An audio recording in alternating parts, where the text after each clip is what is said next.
Welcome back to the Unbreakable Boundaries podcast with your host, myself, Jennifer Maneely.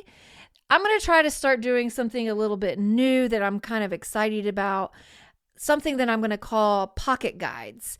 These are quick little podcast clips that basically just help break different scenarios down. Today, I thought a good place to start would be, what do I look for when I'm helping a family member decipher through the hundreds and hundreds of Google pages of rehabs when they're looking for something for their loved one to go into? And all you have really to start is a website to look at. And so I work with people nationwide. I do vet a lot of rehabs in the area, things that I can go to, but sometimes, I live in North Carolina, and when I'm looking for rehab centers all the way across the country, it's not easy for me just to hop on a plane and go look and make sure that that is a place that is good. So I thought I would just come on and give a really quick download on what do I look for when I am looking for rehabs for people. So one of the first things that I look at, and this is pretty quick, is their phone number. Am I sending someone to an 800 number, or am I sending someone to the actual area code that the rehab is in? That's the first thing. If there is an 800 number, and I'm not saying that rehab is a good rehab or a bad rehab, but I do know that when I sit down and look at a facility for a family member that's looking for someone that needs support and help, I'm not sending them to a place that has an 800 number. I'm just not doing it. It could be the best rehab ever, but I am not confident in that. So that's one of the first things that I will immediately say, nope, on to the next one. Another thing that I look at is, and this is some design stuff, a little bit of design stuff, but like, is their rehab website a decent enough website that it flows, it makes sense? Sometimes when I go to these different websites, it's like, I don't even know where to begin. I don't know where I'm supposed to click first. I'm looking for help, and they have thousands. I'm being a little sarcastic in this, but they have so many different services they offer, and down a rabbit hole, I get overwhelmed, I get confused, and I'm probably going to check that one off the list as something that I'm just like, we're moving on to the next one. Because here's the thing. I mean, there are so many freaking rehabs out there that are good. If I'm confused and overwhelmed at their website, I'm probably going to feel fairly similar if I go there to vet them. That's probably how I'm going to feel when I go. So I just kind of check them off and say, nope, I'm not going to do that. One of the goals that I have when I am helping someone kind of sift through these resources to find something that they want is my goal is to narrow it down to 3 options, right? 3 different options for various different reasons. Maybe there's like a little bit more of a focus on a mental health on some of these rehabs than other ones. And so that's my goal. And so it's good to kind of know what your goal is. To start is, I just want to narrow it down to 3. And the other thing that I really look at when I'm going through, because I work with families, and I'm not saying there aren't rehabs out there that are missing this part, and that's okay, because that might be their audience. But because I'm working with the family members, when I look through services and the things that they have to offer, is there any sort of family component?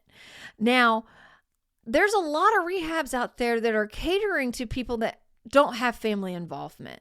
And so they may not have anything to do with the families, and that's okay. So I'm not saying that that's necessarily a bad rehab, but because I'm working with the families.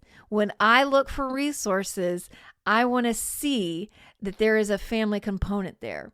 So that's something that I look for very quickly, and I will move on to the next one if there isn't a family component, because when you do have a family component as part of that, it means you have a dedicated person there to help the families navigate through this, what it's like to be in, rehab. Like, families need support. They need to know what to do, what to expect, and all that stuff. And so I want to send someone to a place that has some sort of family component in there. Some are more extensive. Some rehabs have more extensive family programming than others.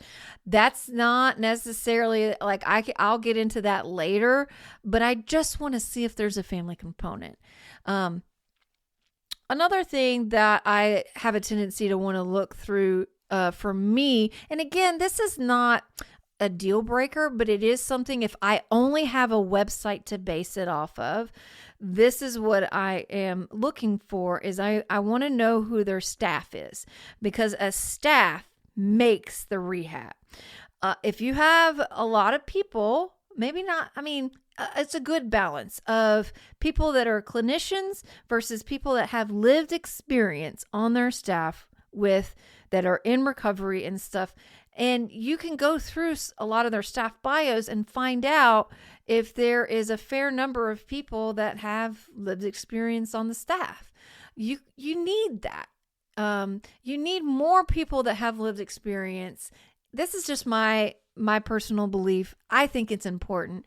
I think clinicians are really great, especially clinicians that do and are in recovery themselves are really great, but it's not always a requirement necessarily that they have lived experience. But I want to know if their staff is very familiar with this. And that is something that's really important to me. And when I help sift through these things, if I can't get a read on that, then I'm probably going to move on to the next one.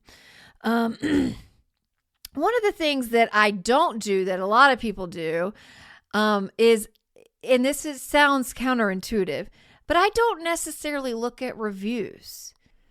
I used to, but what I found is that a lot of times you have family members who have loved ones that are either being manipulative or they didn't stay, or family members that are under assumptions that this rehab is going to fix their loved one, and because they didn't get fixed, then somehow that it's the rehab's fault, and then they put a bad review up.